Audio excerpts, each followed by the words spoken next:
Orde Baru itu adalah negara yang syarat korupsi, nepotisme.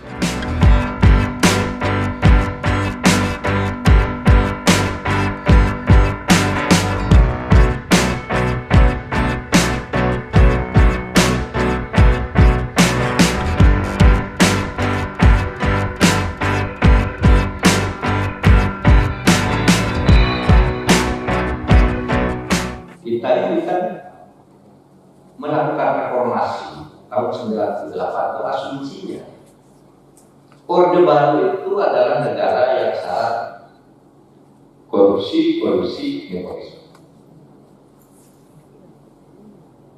Orde Baru itu negara paling korup. Nah, apa obatnya korupsi itu? Berbagai hasil studi di berbagai negara. Baik kita lihat dari tampilannya sehari-hari maupun disertasi yang menulis tentang itu mengatakan kalau ingin menghapus korupsi, perbaikilah demokrasi. Banyak buku seperti itu. Tapi di Indonesia ini kan masalahnya.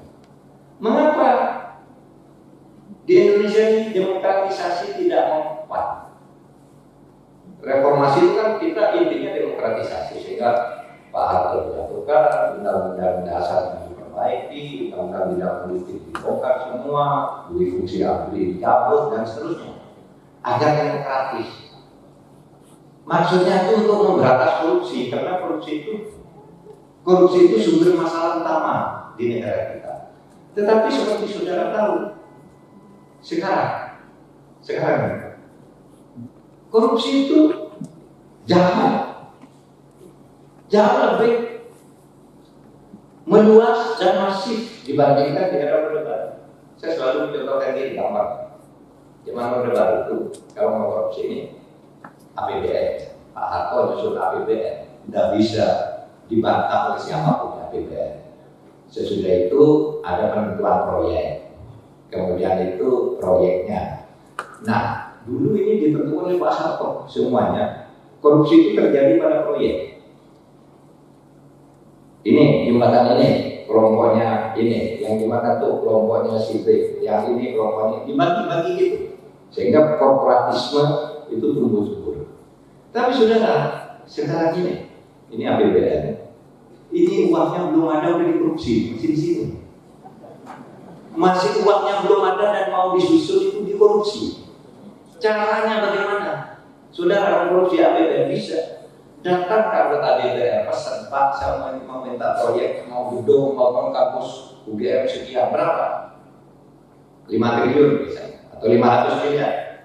Nanti anggota DPR bisa, tapi bayar dulu 7%. Uangnya belum ada, darahnya belum ada, sudah disuruh bayar. Kalau dulu ada dulu, uangnya tersedia baru dikorupsi.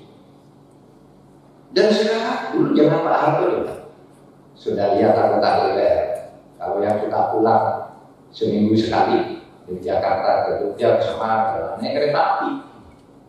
Wah, sekarang sudah sering pergi pakai pesawat bisnis. Belum lagi kadang-kadang charter pesawat hanya untuk makan ke Jogja. Saya ingin makan dulu ke Jogja, charter makan siang di Jogja, sebentar bawa pesawat balik lagi. Anggota DPR sekarang ada ini. Dulu naik kereta. Jadi sekarang semakin luas. Dan itu persoalan kita. Saya kira kalau ditanya Pak, mengapa zaman Orde Baru itu korupsinya sedikit, sudah dibilang besar. Sekarang besar orang tenang-tenang aja. Gitu. Tenang-tenang aja itu maksudnya apa? Kadang-kadang ada berita korupsi 50 miliar, 60 miliar, kita tidak kaget lagi. Dulu zaman Pak Harto sudah dengar ada korupsi 10 miliar, kaget.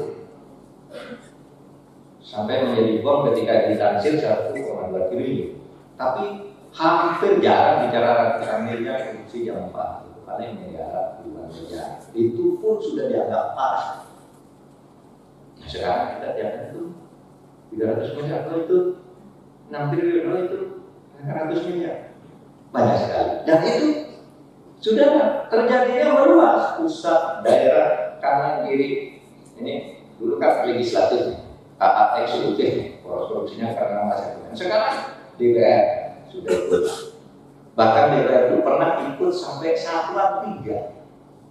Penentuan jenis barang itu mau ikut. Menentukan, mereka akan mengesahkan APBN aja cukup. Dan tidak boleh titip materi. Kalau dulu itu kan APBN ini masuk akal, betul, betul. Sekarang pun harus masukkan ini, macam-macam gitu.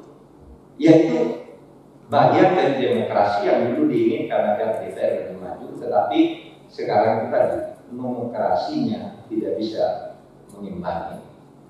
Sehingga apa yang terjadi, indeks persepsi korupsi kita.